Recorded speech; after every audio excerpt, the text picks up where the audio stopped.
Hello aspirants, welcome to daily news analysis of the Hindu and Indian Express. But before starting, I want to tell you something that अभी भी काफी बच्चे उस शौक से उभरे नहीं हैं क्योंकि कुछ ऐसे भी बच्चे हैं जो 100+ स्कोर कर रहे थे जीएस में बट उनका सी सेट उतना ज्यादा अच्छा नहीं रहा। ये कुछ हैं जिनकी तैयारी बहुत अच्छी थी जिन्होंने लास्ट ईयर 23 में भी क्लियर किया था बट इस साल उनका क्लियर नहीं हुआ है प्रीलिम्स। देखो, जो हो गया उसे तो चेंज नहीं कर सकते बट आगे के एग्जाम के लिए सिर्फ तैयारी कर सकते हैं because giving up is not an option, right. आप अपना कुछ बैकअप प्रिपेयर करते चलिए, वो अपनी जगह है बट एटलीस्ट में आए हो तो दो अटेम्प्ट तो सीरियसली दो। एंड डोंट थिंक कि आपने जो इस बार 24 के लिए जो प्रीलिम्स पढ़ा था वो अब आपको काम नहीं आएगा। इस बार भी अगर आप प्रीलिम्स का एग्जाम देखेंगे तो यूपीएससी ने 2 साल पीछे तक जाके करंट अफेयर्स पूछे, 3 साल पीछे तक के भी करंट अफेयर्स पूछे। सो आप उस वे में मत सोचिए, आपने जो 24 के लिए पढ़ा है करंट अफेयर्स वो 25 में भी उतना ही रेलेवेंट रहेगा। आपको याद है मियावाकी मेथड 22 में पूछा गया जबकि वो न्यूज में आना शुरू हुआ था 2020 से। सो 2 से 3 साल पीछे जाके यूपीएससी करंट अफेयर पूछता है, इसलिए करंट अफेयर थोड़ा और ज्यादा टफ फील होता है कि बच्चा 1 डेढ़ साल का करंट अफेयर तो तैयार करता है बट पिछले 2 3 साल तक का करंट अफेयर तैयार नहीं करता है। सो 24 में आपने जो भी मेहनत की है वो 25 में भी आपको उतनी ही हेल्प करेगा। ऑलराइट। एंड प्लीज जो भी इनिशिएटिव फॉलो कर रहे हो एक ही जगह से करना, आप जिस चैनल से करो, जहां जिस टीचर का समझ में आए उससे पढ़ो, लेकिन किसी एक पे रहो क्योंकि उससे ही आपको बेटर समझ में आएगा कि आपको किस डायरेक्शन में अपनी प्रिपरेशन को ले जानी है। अगर आप रैंडम इधर उधर स्विच करते रहोगे तो that will ultimately create more confusion for you, right. So चलिए शुरू करते हैं। एंड प्लीज आज का द हिंदू बहुत अच्छे से देखना क्योंकि इसमें काफी कुछ काम का है। इनफैक्ट 2 3 इश्यूज ऐसे हैं जो सीधे सीधे आपके लिए एक पूरा टॉपिक तैयार कर देगा। So first thing is West Bengal suit against CBI probe has merit. Now यहाँ पर मैं आपको सीबीआई से रिलेटेड एक पूरा टॉपिक बना के दूंगा, फाइल बना के अपलोड कर दूंगा ऐप पे या फिर टेलीग्राम चैनल में, आप वहां से कर लेना। फिलहाल के लिए यहाँ पे इतना जान लीजिए कि जनरल कंसेंट क्या होता है। जनरल कंसेंट इज लाइक, जैसे सपोज कीजिए कि कोई स्टेट है वेस्ट बंगाल, उसने सीबीआई को एक जनरल कंसेंट दे रखा है कि आप जब भी चाहें हमारे स्टेट में किसी भी कोई अगर केस होता है जिसमें आपका इन्वॉल्वमेंट हो तो आप आकर इन्वेस्टिगेशन कर सकते हैं, right. That is known as general consent. यानी कि अब सीबीआई को हर केस के लिए नहीं आना पड़ेगा बार बार कि स्टेट गवर्नमेंट से हमें कंसेंट चाहिए, ऐसा बार बार रिपीट नहीं होगा। But at the same time अगर कोई स्टेट विड्रॉ कर लेता है कि हम जनरल कंसेंट नहीं दे रहे हैं, जैसा कि वेस्ट बंगाल ने विड्रॉ कर लिया था कुछ साल पहले, तो ऐसे में फिर केस स्पेसिफिक कंसेंट लेना पड़ता है आपको, सीबीआई को।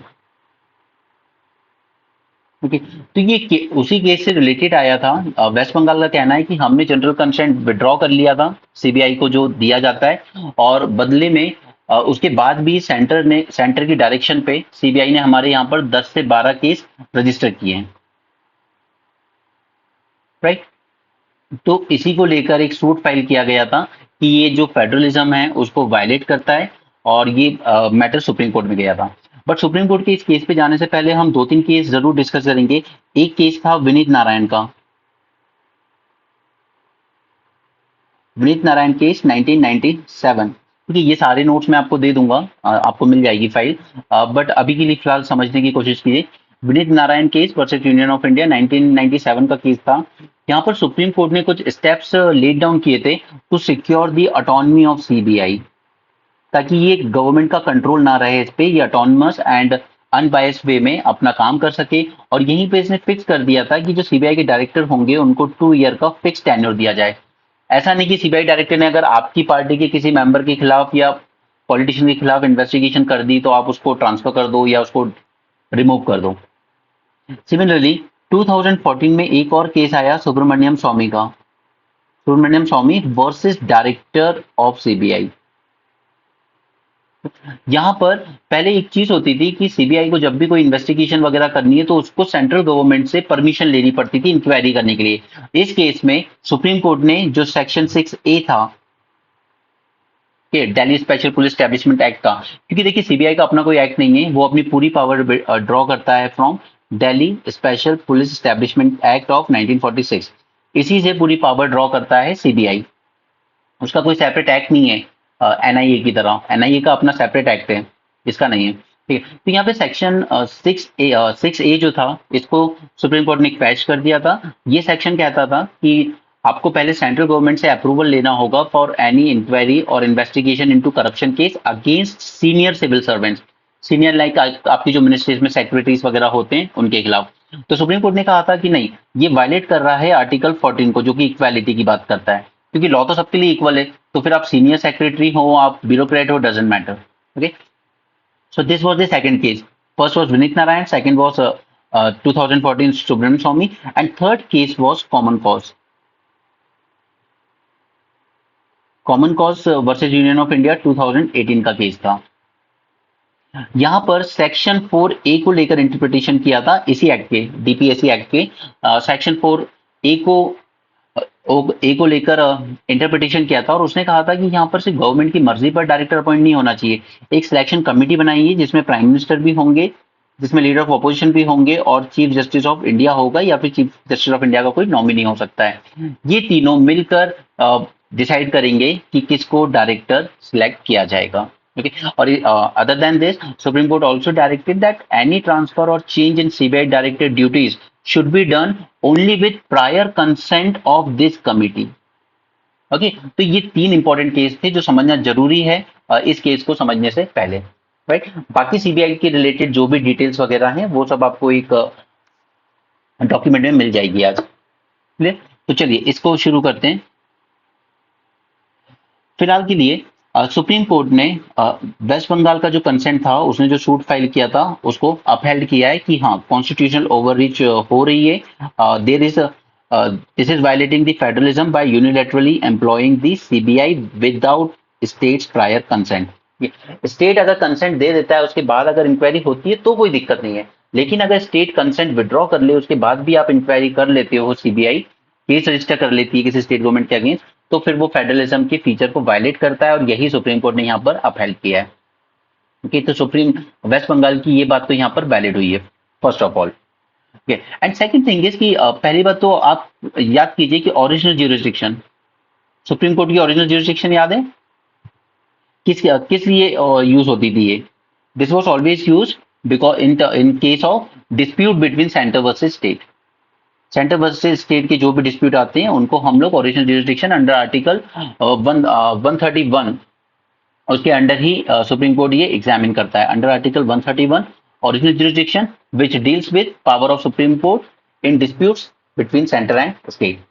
ऑलराइट, तो ये इतनी कहानी अभी तक आपको समझ में आई होगी, I hope. Now the worry step supreme centre ने यहाँ पे कहा था कि देखिए, सेंटर ने जो एफिडेविट फाइल किया था सुप्रीम कोर्ट में कि हम लोग कंट्रोल नहीं करते सीबीआई को, बट सुप्रीम कोर्ट ने ऑब्जर्व किया कि अगर हम Delhi special police establishment act को पढ़ते हैं तो उसमें क्लियरली दिखता है the very establishment, exercise of power, extension of jurisdiction and the superintendence of DSP act all vest with government of India. यहाँ पर सुप्रीम कोर्ट ने ऑब्जर्व किया है कि नहीं, आप चाहे कितना भी क्लेम कर लें बट स्टिल सेंटर के पास अच्छा खासा कंट्रोल है when it comes to control of CBI. DSP Act mandated that the state's prior consent to CBI probe within its jurisdiction। ठीक है, यानी कि ये मैंडेटरी है कि आपको स्टेट गवर्नमेंट्स के प्रायर कंसेंट लेने होंगे अगर आप उनकी ज्यूरिसडिक्शन में जाकर कोई इन्वेस्टिगेशन करना चाहते हो तो। Only offences notified by centre could be investigated by CBI under DSP act. अब ये बातें याद रखिए क्योंकि आजकल प्रीलिम्स में यूपीएससी इतना ही डिटेल में जाके पूछता है जो कि हमें जनरली बुक्स में नहीं मिलता है, ये न्यूज़पेपर से निकालनी पड़ती है चीजें आपको, और यूपीएससी वहीं से ये पॉइंट्स उठाता भी है कि जो ऑफेंसेस सिर्फ सेंटर नोटिफाई करेगा वही इन्वेस्टिगेट किए जा सकते हैं by CBI under this act, right. तो ये भी सुप्रीम कोर्ट ने ऑब्जर्वेशन उसी कंटेक्स्ट में दिया है कि सेंटर के पास कंट्रोल है सीबीआई का, वो इन्फ्लुएंस कर सकता है सीबीआई की फंक्शनिंग को। Under section 4 of DSP act except the offences under prevention of corruption act. अगर करप्शन का कोई केस है तो उसको हटा दीजिए, वो सेक्शन 4A से डील हो रहा है जो अभी हमने देखा नीचे सुप्रीम कोर्ट के केस में। दिस सुपरिंटेंडेंस करप्शन केस के अलावा the superintendence of DSP in all other matters would vest with the central government. सिर्फ करप्शन केस है अगर तो वो सीबीसी के अंडर में चली जाएगी सुपरिंटेंडेंस, जो हमारी सेंट्रल विजिलेंस कमीशन है वो सुपरिंटेंड करती है इसको in corruption case, prevention of corruption act के अंडर में अगर केस है तो, ठीक है। उसमें अगर सीबीआई इंक्वायरी कर रहा है तो सीबीसी ओवरसी करेगा सब कुछ, बट उसके अलावा जितने भी केस है उनको सेंटर ही ओवरसी करता है। Article 131 of the Constitution exclusively deal with disputes involving union and the states। ठीक है, ओरिजिनल ज्यूरिसडिक्शन की बात हो रही है यहाँ पे। West Bengal has withdrawn its general consent to CBI investigation way back on November 16, 2018। उसके बाद भी सीबीआई ने 12 केसेस रजिस्टर कर दिए वेस्ट बंगाल में without obtaining state government consent. Okay, तो आई होप आपको अभी तक का ये पूरा मैटर समझ में आया होगा। और सीबीआई में जो चेंजेस हुए हैं, Vineet Narayan case, Subramaniam Swamy case and common cause case. देखिए, जब तक ये तीन केस अगर सीबीआई पे क्वेश्चन आता है आपको मेंस में, और आप जब तक आप ये तीन केसेस मेंशन नहीं करोगे, तब तक आपके आंसर में वो इम्पैक्ट नहीं दिखेगा, वो मार्क्स नहीं मिलेंगे आपको। ऑलराइट, चलिए आगे चलते हैं। Divorce Muslim women entitled to maintenance under secular statute. अब देखिए, यहाँ पे दो चीजें हैं। एक है हमारा क्रिमिनल प्रोसीजर कोड, उसका सेक्शन 125, जो कि एब्सोल्युटली सेक्युलर इन नेचर। ठीक, ये प्रोवाइड करता है कि एक हस्बैंड को अपनी वाइफ को मेंटेनेंस देना चाहिए इन केस ऑफ डिवोर्स। ठीक है, फर्स्ट थिंग। सेकंड थिंग, यहां पर आ जाता है जो मुस्लिम्स के लिए सेपरेट एक्ट इनेक्ट किया गया 1986 का। ठीक है, क्योंकि ये बोलता है कि मुस्लिम वेमेन को डिवोर्स अगर देना भी है तो सिर्फ तब तक ही दीजिए जब तक कि वो इद्दत का पीरियड खत्म ना हो जाए। इद्दत पीरियड यू कैन से करीब 3 मंथ का होता है। ठीक है, तो ये दोनों थोड़ा सा कंफ्लिक्ट में दिखते हैं, बट सुप्रीम कोर्ट ने यहाँ ऑब्जर्व किया कि इसको कंफ्लिक्ट में मत देखिए। इसको आप इस वे में देखिए कि it is left on women कि either she want to demand a maintenance under this section 125 or she want to demand a maintenance under this act of 1986. All right, divorced muslim women are entitled to maintenance under the secular section 125 of code of criminal procedure. ठीक है, amicus curiae court में आप जानते हैं amicus curiae क्या होता है। It is actually the friend of the court. ठीक है, वो कोर्ट को कहीं गाइड करना पड़ता है, या जैसे पर्सनल लॉस है तो उसके बारे में कुछ एक्सपर्टीज देनी होती है, तो उसको एमिकस क्यूरी कहते हैं हम लोग। ओके, और ये इनेक्ट किया गया था during Rajiv Gandhi government, Muslim women protection of rights on divorce act 1986। Right, तो अब दो चीजें कंफ्लिक्ट में आ रही हैं। सेक्शन 125 ऑफ सीआरपीसी जो कि एक सेक्युलर पार्ट है, और दूसरी तरफ आ रहा है मुस्लिम्स का specific, that is Muslim women protection of right on divorce act 1986। अब ये सारी शुरुआत हुई थी तेलंगाना से। वहां पर एक आदमी था मिस्टर अब्दुल समद। इनको फैमिली कोर्ट ने कहा था कि आप मेंटेनेंस दीजिए लड़की को। तो फिर उसने उसने ये आर्ग्यू किया था कि आप मुझे मेंटेनेंस देने की बात कर रहे हो सेक्शन 125 के अंडर में 20,000 समथिंग रुपीज का उसको ऑर्डर दिया गया कि आप अपनी वाइफ को दीजिए। उसने कहा था कि मैं नहीं मानता ये सेक्शन 25 को। ठीक है, ये सीआरपीसी की बात है, जबकि हमारे लिए एक्ट है 1986 का एक्ट। ये हमारा एक स्पेशल लॉ है और ये ओवरराइड करता है सीआरपीसी के प्रोविजंस को। राइट, तो यहाँ पर 1986 का जो एक्ट है उसमें सेक्शन 3 कहता है that it requires a man to provide for reasonable and fair provision of maintenance to his divorce wife only during इद्दत period, that is around 3 months 90 days या 120 डेज, जैसा भी हो। वंस द इद्दत period expires the personal law obligation to maintain the divorce Muslim women cease, यानी कि 3 महीने बाद फिर उस पर कोई कंपल्शन नहीं होगा आदमी पे कि आप अभी भी मेंटेनेंस दीजिए भाई को। राइट, तो ये जो मिस्टर अब्दुल समद थे, इनका कहना था कि हम ये फॉलो करेंगे, हम सेक्शन 3 फॉलो करेंगे 1986 एक्ट का, ना कि सेक्शन 125 ऑफ सीआरपीसी एक्ट। जबकि सीआरपीसी एक्ट का जो सेक्शन 125 है, it mandate the husband to provide monthly maintenance to his divorce wife irrespective of her faith. और चिल्ड्रंस की बात अगर करें तो 1986 का act hold a Muslim man liable to pay divorce wife maintenance for their children for only a period of 2 years from birth. अब देखिए, यहाँ पर सिर्फ आपको 2 साल तक, बच्चे के पैदा होने के 2 साल बाद तक ही मेंटेनेंस देना है। लेकिन जो सीआरपीसी का एक्ट है 125, वो कहता है नहीं, जब तक बच्चा 18 साल का ना हो जाए और डिवोर्स के बाद भी उसके फादर को उसका मेंटेनेंस देना होगा। ठीक है, तो आपको दो बातें समझ में आई। सेक्शन 125 विमेन के रिस्पेक्ट में क्या बोल रहा है, दैट आपको मेंटेनेंस देना होगा वाइफ को, और वो भी एक अच्छा खासा फेयर कंपेंसेशन। जबकि 86 एक्ट का सेक्शन 3 क्या कह रहा है कि आपको सिर्फ इद्दत पीरियड तक देना होगा, that is around 3 months. Children के रिस्पेक्ट में सीआरपीसी कह रहा है कि आपको जब तक बच्चा मेजर ना हो जाए तब तक देना है, जबकि 1986 एक्ट कह रहा है कि आपको 2 साल तक देना है उसके जन्म के बाद। Okay, so ये दो डिफरेंस समझ में आए। Now, the 1986 Act did not distinguish the right of divorced Muslim women to seek maintenance under section 125। अब ये ऑब्जर्व किया है हमारे सुप्रीम कोर्ट ने कल। कि ये दोनों अलग अलग नहीं है। The choice is left to the Muslim women to apply for maintenance either under section 125 और 1986 एक्ट। तो अभी फिलहाल के लिए सुप्रीम कोर्ट ने सिर्फ इतना कहा है कि Muslim women is entitled to this, और उसके ऊपर छोड़ दिया गया है कि आपके ऊपर है कि आप ये मेंटेनेंस कौन से सेक्शन के अंडर लेना चाहती हैं। सेक्शन 125 के अंडर लेना है या आपको 1986 का जो एक्ट में जो सेक्शन 3 है उसके अंडर में लेना है। ऑलराइट, तो आई होप ये टॉपिक यहाँ पे आपको समझ में आया हो अच्छे से।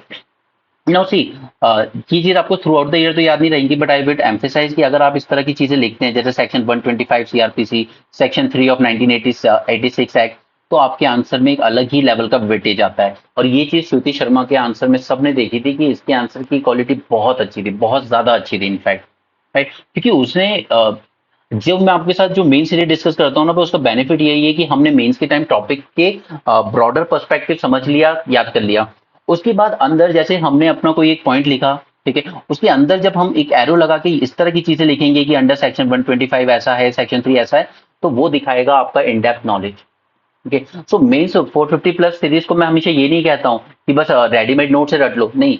ये तो आपको एक नोट पूरा तैयार करके दे दिया गया है, एक टॉपिक को पूरा समझा दिया गया है। अब टाइम टू टाइम न्यूज़पेपर में जब भी कुछ आएगा, you need to keep on updating that, right. ऐसे इस तरीके से प्रिपरेशन होती है, इसी तरीके से आपका mind throughout the year preparation में एंगेज रहेगा। चलिए आगे चलते हैं। Myanmar rebels seize the town along road to China, तो ये म्यांमार का फसाद थमने का नाम नहीं ले रहा है। No see, this is one more thing CJI ने ऑब्जर्व किया है, discrimination and segregation in prison on the basis of caste must end. सभी स्टेट ये क्लेम करते हैं कि हमारे यहाँ प्रिजन मैनुअल में या प्रिजन में ग्राउंड रियलिटी में कोई कास्ट डिस्क्रिमिनेशन नहीं है, बट एक्चुअली है। और यही ऑब्जर्व किया है चीफ जस्टिस ऑफ इंडिया ने। जैसे अगर कोई दलित कम्युनिटी से आता है तो पहली बात तो कि आपने सेपरेट सेल बना रखे हैं कि ये वाला ए विंग है, इसमें सब दलित टाइप के लोग रह रहे हैं, बी विंग है, उसमें ब्राह्मण या हायर कास्ट के लोग रह रहे हैं। इस तरह का सेग्रीगेशन है, first thing. Second thing is जो हार्डकोर क्रिमिनल्स होते हैं उनको वर्क एलोकेट किया जाता है। तो जो दलित कास्ट से आ रहे होंगे उनको टॉयलेट क्लीनिंग स्वीपिंग का काम दे दिया जाता है। जो थोड़े ब्राह्मण एंड हायर कास्ट से आ रहे होंगे उनको कुकिंग का काम दे दिया जाता है, खाना बनाने का काम दे दिया जाता है। तो ये जो डिस्क्रिमिनेशन हो रहा है और सेल में रखने में जो सेग्रीगेशन हो रहा है, ये एंड होना चाहिए, यही चीफ जस्टिस ऑफ इंडिया ने कहा है। Supreme Court asked the Union Home Ministry to intervene with the states to overhaul their prison manuals and wipe out hardly acknowledged but existing practices of caste-based discrimination of prisoners. जैसे कि उत्तर प्रदेश कहता है हमारे यहाँ, इन्होंने डिनाई किया कि हमारे यहाँ कोई डिस्क्रिमिनेशन नहीं है, बट सच ये है कि अगर प्रिजन के डॉक्यूमेंट्स देखे जाएं तो वहां पे इस तरह के टर्म्स लिखे हुए हैं प्रॉपर कि ये स्कैवेंजर क्लास है, यानी कि एक पर्टिकुलर कास्ट के लोगों को आपने वहां पे स्कैवेंजिंग का काम दे रखा है। सिमिलरली हमारे मध्य प्रदेश से भी यही रोल है। If A convict was a member of denotified tribe, he or she would automatically be seen as a habitual criminal and this ground reality has to be altered. Prison manual जब देखी गई more than 10 states की, तो यहाँ पे देखा गया कि these manuals have provisions that sanction discrimination and force labour on the ground of caste in the prison. Dalits even have a separate ward in prisons. Rajasthan Prison Rule 1951 assigned methods to latrines, while Brahmins or sufficiently high caste Hindu prisoners were assigned to kitchens. Okay? ये सब आप social justice वगैरह के example में coat कर सकते हो कि ये जो अगर कभी आपको रिजर्वेशन पे भी सवाल पूछे जाएं या कास्ट पे पूछे जाएं तो it should be shown that सिर्फ गरीबी अमीरी के आधार पे डिस्क्रिमिनेशन नहीं है, कास्ट के नाम पर डिस्क्रिमिनेशन हमारे यहाँ है। अगर जेल और प्रिजन जैसी जगह पर है तो फिर सोसाइटी में तो बहुत ओपनली है ये चीजें, ठीक है। जेल में अगर कोई गया है तो every one have one common thing that is they are criminal, they are anti social. उसके बाद भी अगर वहां पे कास्ट के हिसाब से चीजें हो रही हैं तो ये दिखाता है कि casteism is actually mentality, it's not just a matter of poverty, ठीक है, कि पॉवर्टी गरीबी के नाम पे रिजर्वेशन हो जाए, all those things are no, that's not going to work. Again, this could be a fodder material for your exam in terms of social justice that first time Bihar induct 3 transgender as sub inspector। तो आप इसको social justice में भी coat कर सकते हो और empowerment में भी बात कर सकते हो, क्योंकि और पॉवर्टी में भी आप यूज कर सकते हो, क्योंकि जब पॉवर्टी की बात आती है तो हम लोग ये कहते हैं कि जो ट्रांसजेंडर्स हैं, क्यूअर्स हैं, किन्नर हैं, इनके पास कोई काम नहीं होता, राइट। तो वो अल्टीमेटली उनको बैगिंग ही करनी पड़ती है, भीख मांगनी पड़ती है सड़कों पर, रेड लाइट्स रेड लाइट्स पर। तो उसमें आप ये एग्जाम कोड कर सकते हैं कि in a first Bihar has inducted 3 transgender sub inspectors.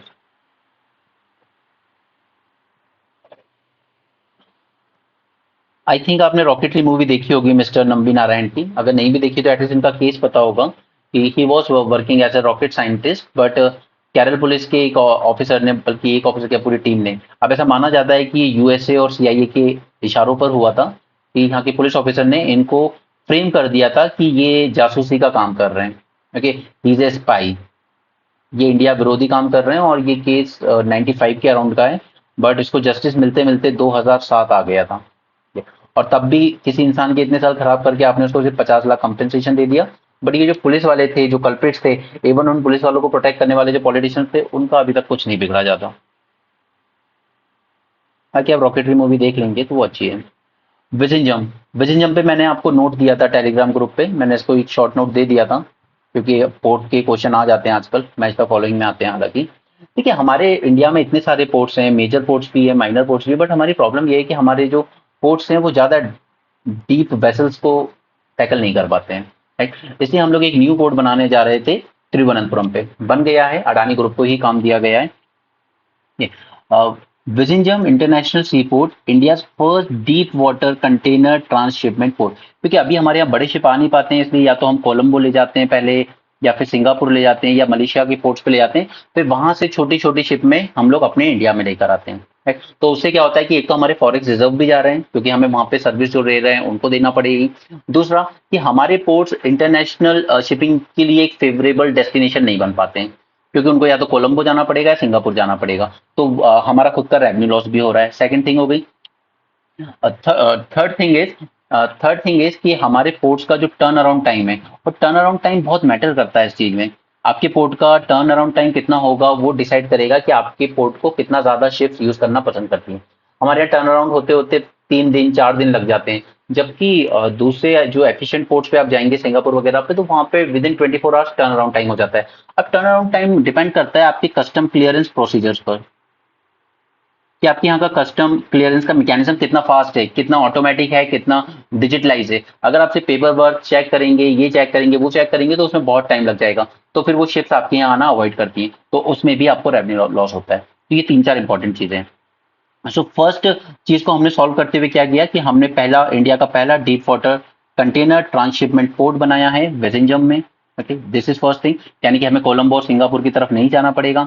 Second, the turn around time of the vessel determines the competitiveness of the port. तो इस टर्न अराउंड टाइम को हम रिड्यूस करना चाहते हैं, और उसके लिए जरूरी क्या होगा, उसके लिए सबसे पहले हमें जरूरत पड़ेगी कि हम अपने कस्टम क्लियरेंस प्रोसीजर्स को एफिशिएंट बनाएं।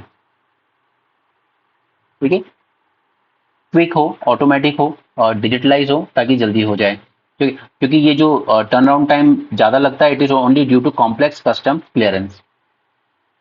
वर्ल्ड बैंक इसी के रिलेटेड एक लॉजिस्टिक परफॉर्मेंस इंडेक्स भी पब्लिश करता है हर साल, उसमें टर्न अराउंड टाइम बहुत मैटर करता है। Then another major attraction for this Vizhinjam is the proximity to international shipping route and its deep draft. अब देखिए, डीप ड्राफ्ट हो गया तो चलो बड़े शिप्स आ पाएंगे, ये अच्छी बात है। और दूसरा, आप तिरुवनंतपुरम की लोकेशन देखिए, आप कितनी सही लोकेशन पे बैठा हुआ है, बिल्कुल इंडियन ओशन के हेड पे है वो। ठीक है, तो ये पोर्ट एक मेजर अट्रैक्शन हो सकता है। इसके अलावा global shipping majors preferring port with 18 metre और मोर ड्राफ्ट, एंड विजिंजम में हमने ड्राफ्ट रखा है करीब 20 metre, so it will also be major attraction for this shipping. Okay, तो ये 4 मेजर एडवांटेजेस हैं स्पोर्ट के, जो आपको पता होने चाहिए। ठीक है, हो सकता है डायरेक्टली प्रीलिम्स में क्वेश्चन आ जाए सिंगल इसी पे। आईटीबीपी सीज 108 के gold biscuit near China border, Ladakh में पकड़े गए। ठीक है, अब कल रात को नहीं, आज सुबह अपलोड किया, मैंने रिकॉर्ड किया था रात को। मैंने आपको दिया है एक मेंस 450 में lecture on on cross border terrorism. तो उसमें अगेन फिर जब चाइना बॉर्डर की वगैरह की बातें आएंगी, नेपाल वगैरह की बातें आएंगी, तो उसमें आपको इस तरह के एग्जांपल कोट करने होते हैं, अगेन एक फॉर्डर मटेरियल की तरह, कि आईटीबीपी ने सीज किए gold biscuits near China border. Okay, तो ये जो क्रॉस बॉर्डर है, सिर्फ टेररिज्म ही नहीं, बट उसमें ड्रग्स स्मगलिंग भी होती है, ह्यूमन ट्रैफिकिंग भी होती है। ठीक है, और इसी तरह से ये गोल्ड ट्रेडिंग एंड ऑल, ये सब भी चीजें भी होती हैं। तो इसी मेंस 450 सीरीज का पूरा यूज कीजिए।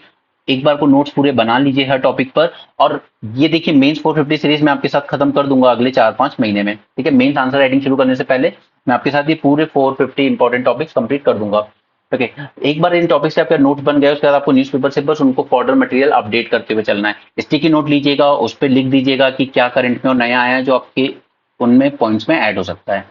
ऑलराइट, सो अच्छे से पढ़िए एंड अल्टीमेटली आपके खुद के हैंड रिटन नोट्स ही आपके काम आएंगे। कोई पीडीएफ किसी कोचिंग की मैगजीन आपको कंप्लीटली हेल्प नहीं करेगी। अगर आप अपने आंसर में उस तरह की क्वालिटी चाहते हैं जैसे हमने श्रुति शर्मा के आंसर्स में देखी, तो वो खुद के मेहनत करने से आएगी, वो रेडीमेड चीजें लेके पढ़ने से नहीं आएगा।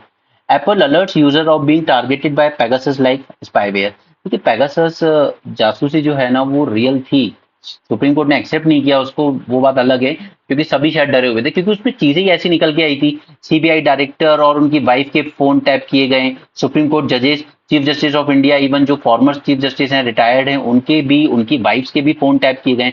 एंड पेगासस की सबसे बड़ी बात ये थी कि अगर आप इसमें फोन स्विच ऑफ भी कर दें तो भी आप जो भी बोल रहे हैं बातें कर रहे हैं रूम में वो सब रिकॉर्ड हो रहा था। ठीक है, ये इतना पावरफुल वायरस था, इसराइल से लिया गया था। ये जनरली उन लोगों ने बनाया था टेररिस्ट वगैरह के लिए कि कहीं पे कोई इंडिया के लिए कुछ प्लान कर रहा है, आप उनके फोन टैप कर रहे हो लेकिन उन्होंने फोन स्विच ऑफ कर दिया सपोज, तो उसके लिए बनाया गया था। बट जब ये स्कैंडल निकल के आया तो पता चला कि हमारी सरकार ने हमारे ही बड़े बड़े लोगों पर इस तरह की जासूसी करवाई है। प्रूफ नहीं हो पाई कोर्ट में, बट ये इतना ईजी नहीं था क्योंकि जो कंपनी इसको बनाया है उसने भी ये माना कि हाँ भारत सरकार ने हमसे लिया भी था।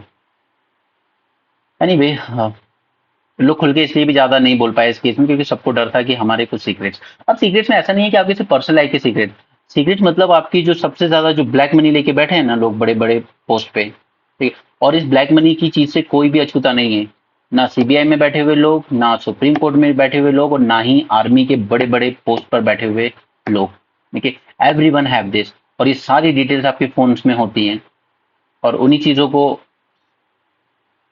के नाम पे आपको ब्लैकमेल किया जा सकता है, इसलिए सब लोगों ने चुप हो गए, किसी ने कोई ज्यादा ना कंप्लेन की ना ज्यादा हल्ला हुआ। Duty hours of loco pilots monitored and rest provided after trips. न देखिए यहाँ पर इनका कहना है कि सरकार इतने कम रिक्रूटमेंट कर रही है कि जो ऑलरेडी वर्क कर रहे हैं उनको 12-12 14 घंटे तक काम करना पड़ रहा है। अब इसको सोचिए, आप इसको लिंक कर सकते हैं सेफ्टी इश्यूज से रेलवे के, क्योंकि अभी काफी सारे एक्सीडेंट्स हुए हैं हमारे यहाँ रेलवे में। तो वो मैटर करता है कि अगर रेलवे में वर्क कर रहे लोको पायलट्स ओवरबर्डन होंगे, लेस स्लीप मिलेगी, लेस रेस्ट मिलेगा, तो इस तरह के सिक्योरिटी लैप्सेस होने के चांसेस और ज्यादा हैं। तो it is just 1 point fodder material for your exam अगर रेलवे सेफ्टी को लेकर कुछ आता है तो। वैसे वेरी सुन क्योंकि इतने सारे एक्सीडेंट हुए तो हम रेलवे सेफ्टी पर 450 प्लस में एक कंप्लीट सेशन जरूर करेंगे, क्योंकि उसके आने के चांसेस हैं आपके मीन्स में। इंडिया रशिया आई थिंक हम लोग काफी बातें कर चुके हैं, ट्रेड के बारे में, इन्वेस्टमेंट के बारे में, कनेक्टिविटी प्रोजेक्ट्स के बारे में, और इन लोगों ने यहाँ पे दोबारा रिपीट भी किया है that India and Russia have decided to establish a system for national currency settlement, ठीक है, रुपी एंड रूबल में।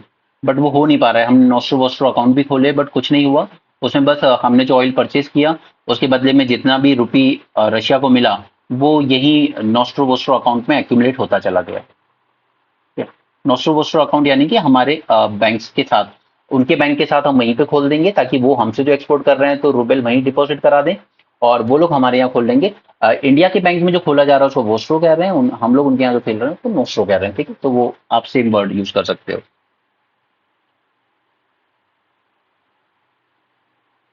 NGO working on rights loses FCRA registration. अब इसके लिए बहुत जरूरी है कि आपने एफसीआरए का मेंस 450 प्लस का लेक्चर देखा हो, क्योंकि एफसीआरए एक्ट में इतने चेंजेस किए गए हैं कि जिसको देखकर क्लियरली ये लगता है कि शायद सरकार इनकी आवाज दबाना चाहती है कि आप हमारे यहाँ के प्रोजेक्ट्स के खिलाफ गलत परसेप्शन क्रिएट करते हो, हमारे डेवलपमेंट प्रोजेक्ट्स के अगेंस्ट आप लोग कहते हो कि इससे एनवायरमेंट हार्म हो जाएगा, इससे ट्राइबल के राइट्स हार्म हो जाएंगे और आप हमारे प्रोजेक्ट्स को डिले करने की कोशिश कर रहे हो। यानी कि इंडिया ये एक्विजिशन लगाता है एनजीओ पर, स्पेशली जो फॉरेन फंडिंग एनजीओ हैं, कि आप लोग इंडिया के डेवलपमेंट को स्टॉल करने की कोशिश कर रहे हो। उसी के लिए एफसीआरए एक्ट में बहुत सारे अमेंडमेंट किए गए थे, तो हमने वो सारे अमेंडमेंट एक्ट्स और उनके इम्प्लीकेशन मेंस 450 प्लस की एक वीडियो में डिस्कस कर लिए थे।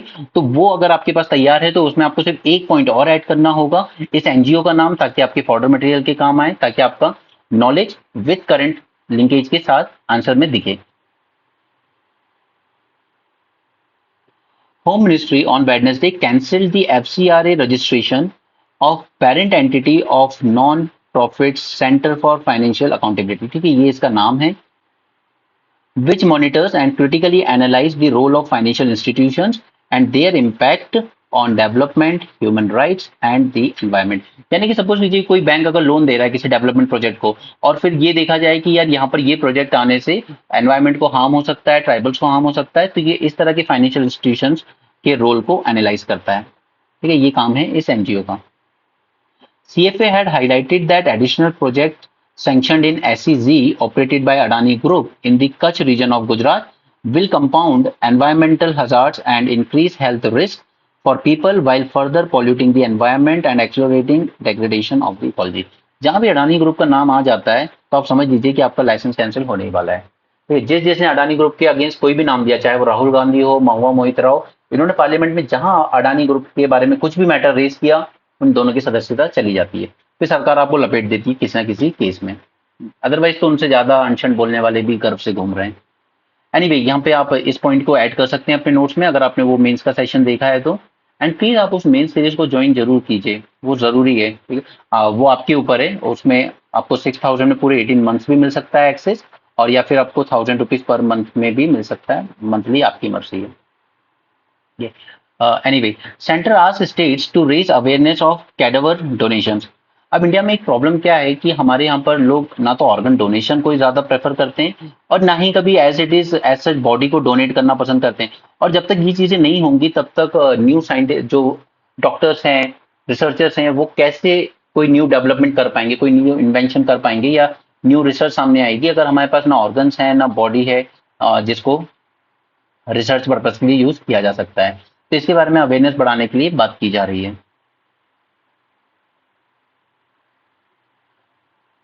Y India drilling 6 kilometre deep hole in Maharashtra. यहाँ पे जो रीजन है ये कोयना एंड वरना रीजन, यहाँ पर अर्थक्वेक आते रहते हैं छोटे छोटे, और ये डायरेक्टली सिंक है यहाँ पर जो एक रिजर्वायर बनाया गया है एक डैम उससे। जब उसमें पानी ज्यादा हो जाता है तो यहाँ पे छोटे छोटे अर्थक्वेक आना शुरू हो जाते हैं, जब उसमें पानी कम हो जाता है तब ये वाइब्रेशन होना बंद हो जाते हैं। तो इसी को समझने के लिए यहाँ पर एक प्रॉपर 6 किलोमीटर तक की ड्रिलिंग की जाएगी ताकि अंदर के रॉक्स क्या है, किस तरह की सिचुएशन है, इस चीज को बेटर एग्जामिन किया जा सके। ओके, और डायरेक्ट एविडेंस के लिए हमारे पास एक ही ऑप्शन रह जाता है कि आप ड्रिलिंग कीजिए, रॉक निकाल के लाइए और फिर स्टडी कर लीजिए कि क्या हालात है यहाँ। Strategically digging bore holes to analyse deeper parts of the earth crust. इससे फायदा क्या होगा? It expand our understanding to the planet's history, rock type, energy resources, life forms, climate change patterns and more. और ये कर कौन रहा है? तो बोरहोल जियोफिजिक्स रिसर्च लेबोरेटरी कर रही है करद महाराष्ट्र में। It is a specialised institute under ministry of earth science, जिसका मैंडेट है to execute India sole scientific deep drilling programme. The aim is to drill the earth crust up to depth of 6 kilometers. This will help expand the understanding of reservoir triggered earthquakes in Koyna Varna region of Maharashtra। अब ये जो reservoir triggered earthquakes हैं, ठीक है, इसको आप इस point को आप वहां भी यूज करेंगे जब आपको क्वेश्चन आता है डैम्स वगैरह पे, ठीक है, मेंस में जब आपको इस तरह का कोई क्वेश्चन आता है यू शुड यूज कि ये जो डैम्स वगैरह अगर हम बहुत ज्यादा बड़े डैम्स बनाते हैं तो ये स्मॉल स्मॉल अर्थक्वेक को ट्रिगर कर सकते हैं। This should be your fodder point. Okay, इसी तरीके से चाइना ने एक डैम बनाया बहुत बड़ा, ओके, और माना जाता है कि वो डैम इतना बड़ा है कि उसने अर्थ की रोटेशन स्पीड को ही स्लो कर दिया है। तो इसको आप रिलेट कर सकते हैं डैम को अर्थक्वेक ट्रिगर से भी। और दूसरा आप इसको कर सकते हैं कि हम लोग जो नेचुरल फ्लो है रिवर्स का उसको इंटरप्ट कर रहे हैं, एक्वेटिक लाइफ उससे इंपैक्ट हो रही है। इस कोयना डैम को हम शिवाजी सागर लेक भी कहते हैं। The recurrent earthquake in Koyna are synchronous with the dam's loading and unloading during monsoon and post monsoon period। ये उसके साथ सिंक में चल रही है इसलिए इसको स्टडी करना जरूरी है। Thus it can inform a range of societal problems related to geohazards and geo resources। अब इसके अलावा हम लोग डायरेक्ट रीडिंग के अलावा और क्या मेथड हो सकते हैं हमारे पास? तो other methods are geophysical measurement of seismic wave speed, जो सिस्मिक वेव्स वहां से आ रही हैं, वाइब्रेशन आ रहे हैं, या तो हम उनको स्टडी कर लें, या ग्रेविटेशनल एंड मैग्नेटिक फील्ड को स्टडी कर सकते हैं, या फिर electrical conductivity from the near surface. But obvious सी बात है कि ये उतने अच्छे रिजल्ट या अंडरस्टैंडिंग नहीं देंगे हमें जितनी कि डायरेक्ट ड्रिलिंग से मिल सकती है।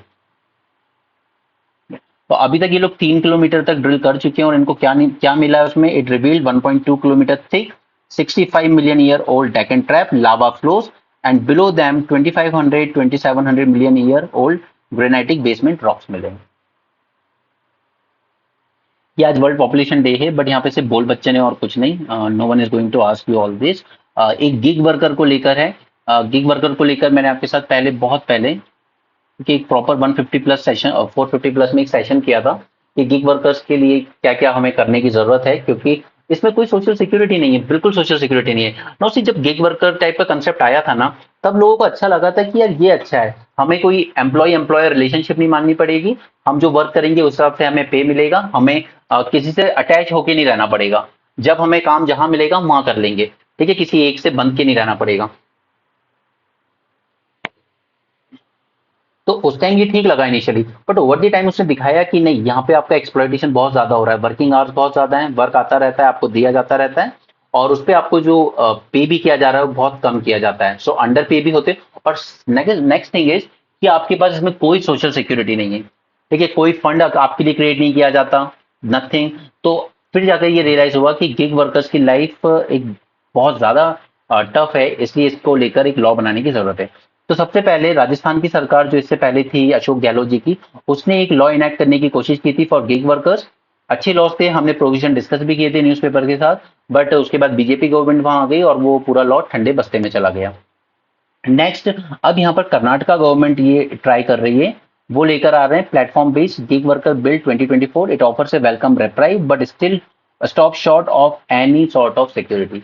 उसके बाद भी ये कोई सोशल सिक्योरिटी देने की उसमें ऐसे प्रोविजंस नहीं है। तो जब ये आया तो लोगों को लगा कि ये तो अच्छी बात है, हम लोग एम्प्लॉयर बन के नहीं बल्कि एक पार्टनर बन के काम करेंगे, जब पहली बार गिग वर्कर जैसी चीज आई थी।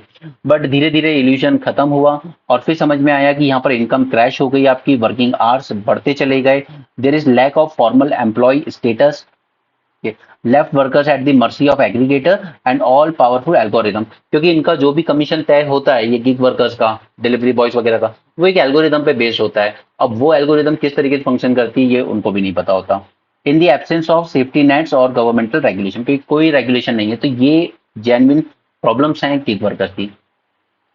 जब ये डेकेड शुरू हुआ था 2020 तक, तब तक हमारे पास 77 लाख गिग वर्कर्स थे, और मानना जाता है कि बाय 2930 ये बढ़ के और ज्यादा हो जाएगा।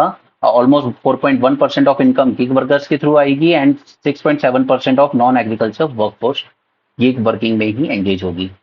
अब यहाँ पे ये जो ड्राफ्ट बिल है ये क्या एम कर रहा है? अब देखिए, ड्राफ्ट बिल पास हो या ना हो डजेंट मैटर, ठीक है, आपको तो सिर्फ दो चीजें कोट करनी है आपके एग्जाम में आंसर में, कि राजस्थान सरकार ने ऐसा अटेम्प्ट किया था और कर्नाटक सरकार इसको अटेम्प्ट कर रही है। सेकंड थिंग इज, यहाँ पे जो प्रोविजन इन्होंने डाले, अगर ये बिल तब तक पास हो जाए ठीक है, नहीं भी हो तो आप इसको इन जनरल नेशनल लेवल के लिए प्रेजेंट कर सकते हो कि हमें नेशनल लेवल पर एक लॉ बनाने की जरूरत है और उसमें क्या क्या फीचर्स होने चाहिए। तो उसमें फीचर्स होने चाहिए that it should prevent arbitrary dismissal, it should provide human grievance redressal mechanism and bring in more transparency into the opaque tangle of automated monitoring and algorithm based payment। तो यहाँ से आपको सीधे सीधे 5 पॉइंट्स मिल जाते हैं जो आप कोट कर सकते हो वे फॉरवर्ड में कि नेशनल लेवल पे एक लॉ इनेक्ट करना चाहिए जिसमें ये सारे फीचर्स होने चाहिए। क्लियर? तो न्यूज़पेपर इज नॉट लाइक कि ओल्ड मैन की तरह बस रीड करते चलो, you should keep in mind कि मुझे ये इन्फॉर्मेशन कहाँ यूज करनी है। तो अब वो गिग वर्कर का अगर आपने नोट बनाया है 450 प्लस में पहले, तो उसको उठाओ और यहाँ पर ये पॉइंट्स उसमें ऐड करो। इसलिए मैं कहता हूं आपको कि प्लेन पेजेस A4 साइज की शीट में बनाएंगे आप पेपर्स, अपने नोट्स। एक वेलफेयर बोर्ड बनाया जाएगा और एक फंड क्रिएट किया जाएगा जिसमें कंट्रीब्यूशन आएंगे गवर्नमेंट की तरफ से भी और जो एग्रीगेटर है उसकी तरफ से भी, यानी कि जो प्लेटफॉर्म स्विगी वगैरह से, ठीक है। तो ये वेलफेयर बोर्ड अच्छी चीज है। वर्कर यूनियन जो डिमांड करते हैं कि वेलफेयर फी चार्ज कीजिए आप as a cess on each transaction, यानी कि जैसे आपने स्विगी से कुछ ऑफर किया, आपने 1,000 रुपए पे किए, तो उस पर 4% सेस हो और वो सीधे इस फंड में जाएगा, ठीक है। इस तरह की डिमांड वर्कर्स करते हैं कि वर्कर्स के लिए वेलफेयर फंड हो और उसमें इस तरह से अलग से एक सेस लगाया जाए। सेस वर्ड यहाँ पे क्यों यूज किया है? क्योंकि सेस हमेशा एक स्पेसिफिक पर्पज के लिए लगाया जाता है। एग्रीकल्चर सेस है तो एग्रीकल्चर मिनिस्ट्री को दे दिया जाएगा, हेल्थ सेस है हेल्थ मिनिस्ट्री को दे दिया जाएगा, एजुकेशन सेस है तो एजुकेशन मिनिस्ट्री को दे दिया जाएगा। हालांकि देती नहीं है सरकार, हमने कल देखा था हेल्थ बजट में। But one advantage of mandatory registration with such a board is that it will make gig worker visible in the eye of the law। अब क्योंकि जब एक वेलफेयर बोर्ड बनाया जाएगा तो हर गिग वर्कर अपने आप को वहां रजिस्टर करेगा ना मैंडेटरी, तो एटलीस्ट कम से कम विजिबल रहेगा। अभी तक तो उसकी ना कोई सुनता है, अगर उसको कोई ग्रीवांस भी है तो वो कहाँ जाएगा? कहीं नहीं जा सकता, पर कम से कम एक वेलफेयर बोर्ड होगा, वहां पे उसका रजिस्ट्रेशन होगा प्रॉपर, तो फिर ये होगा कि कल को उसको ग्रीवांस है तो वहां जा सकता है। सो it will make them visible. A similar legislation in Rajasthan was enacted but effectively put into cold storage by BJP government. At the national level, comprehensive legislation is needed not just to set minimum wage, reasonable working hours and conditions, but also a robust social security, also provide gig workers with coveted status of employee. तो जो status पहले इनको बुरा लगता था, अब वही status के लिए वो स्ट्रगल कर रहे हैं। तो ये सब छोड़िए, पॉपुलेशन की बातें not important. Caste census, again caste census में हम ऑलरेडी मेंस 450 प्लस सेशन जब किया था तब हमने वहां देख लिया था कि इसमें कंसर्न क्या है मेन, और इसके एडवांटेजेस क्या होंगे, ठीक है, और डिसएडवांटेजेस, राइट। तो ये सब हमने वहां समझ लिया था। सेंसस एक्ट की बात की थी हमने, और फिर स्टेट, स्टेट के पास क्या पावर है कास्ट सेंसस कराने की, ठीक है। सेंसस तो सेंट्रल लिस्ट में आता है, ठीक है, बट कास्ट सेंसस स्टेट कैसे करा रहे हैं, बिहार ने कराया, कर्नाटका करवा रहा है, ठीक है, करवा लिया है ऑलरेडी, ठीक है। तो इनके पास क्या पावर, ये सब वहां डिस्कस किया था, बट ये सारे पॉइंट्स ऑलमोस्ट आपको यहाँ भी दोबारा मिल जाएंगे, ठीक है। और ये लिखने वाले कौन है, ये लिखा हुआ है the writer is the former IAS officer of Tamil Nadu cadre and former vice chancellor of Indian maritime university Chennai, okay. तो इसे मैं कहता हूँ कि मेंस 450 में अगर आपने एक बार कोई टॉपिक तैयार कर लिया ना, तो वो आपको पूरे थ्रू आउट योर प्रिपरेशन उसके बेनिफिट मिलेंगे। अदरवाइज फिर हर साल आप अलग अलग नोट्स लेके पढ़ते रहेंगे कोचिंग के, and that will be a blunder. जो बच्चे कहते हैं कि 5 साल 6 अटेम्प्ट 7 अटेम्प्ट लग जाते हैं, वो इसलिए लग जाते हैं क्योंकि आप खुद के नोट्स बनाने से हमेशा भागते हो। अल्टीमेटली आप इधर उधर से बुक्स पे डिपेंड होते रहते हो, और फिर बाद में रियलाइज होता है कि this is not going to help. जितने भी करंट इश्यूज हैं साल भर के, साल भर में अगर आप मेंस पर्सपेक्टिव से देखेंगे तो आपको 400-500 ही मेन इश्यूज मिलेंगे। ये अगर आप उस तरीके से अपनी तैयारी करोगे तो आपके सारे हैंड रिटन नोट्स बने होंगे ऑलरेडी, एंड मैं तो आपको नोट्स भी फ्लो चार्ट के फॉर्म में बना के देता हूँ ताकि आप उसको और बेटर तरीके से रिकॉल कर सके। फ्लो चार्ट का बेनिफिट यही होता है कि आप रिवाइज अच्छे से कर सकते हो और एग्जाम हॉल में रिकॉल बहुत अच्छे से कर सकते हो। चलिए, तो इस केस को देखते हैं। पहले पहले हम ये देख लें कि नीड क्या है इसकी, ठीक है। ये पूरा आर्टिकल ये क्वेश्चन आंसर के फॉर्मेट में है, इसलिए ध्यान से सुनिएगा। By caste census, first it is a social imperative, क्योंकि देखिए हमारे यहाँ पर सिर्फ हार्डली 5% इंडियन मैरिजेस होती है इंटरकास्ट में, ठीक है। और अगर आप विलेजेस वगैरह में जाएंगे तो रेसिडेंशियल सेग्रीगेशन भी देखने को मिलेगा आपको। आप विलेजेस में जाएंगे तो आपको थोड़ा एक अपर कास्ट का एक अलग ही एरिया मिलेगा, एक पर्टिकुलर कास्ट होगी, मैं नाम नहीं लेना चाहता हूँ क्योंकि वो कुछ एरियाज में गाली भी माने जाते हैं, ठीक है। जैसे एक चमार वर्ड है, ठीक है, वो कुछ गांव में गाली की तरह दिया जाता है, बट जो चमार कास्ट है उनका एरिया अलग सेग्रीगेट करके रखा जाता है कि तुम गांव के इधर रहोगे, इस साइड में या आउटर में।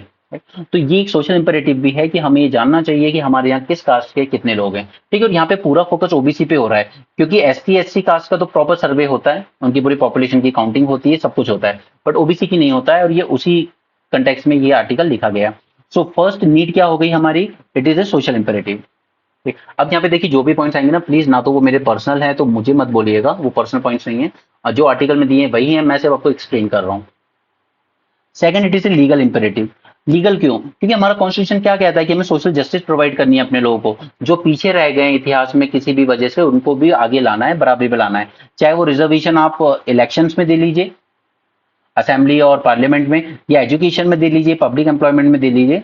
These reservations can not be pursued effectively without a detail caste wise data.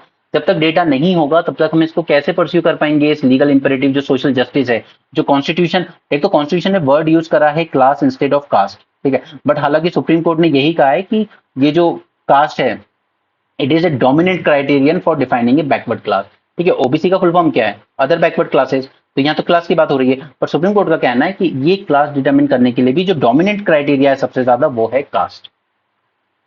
तो सेकंड पॉइंट हो गया। Third point is administrative imperative, because it is necessary to avoid correct and wrongful inclusion. कई बार ऐसी cast भी include कर ली गई है जो एग्जैक्टली शायद उतनी बैकवर्ड नहीं है, but at the same time कुछ ऐसे जेन्युइन कास्ट को एक्सक्लूड भी कर दिया गया है जो जिनको रिजर्वेशन की जरूरत है।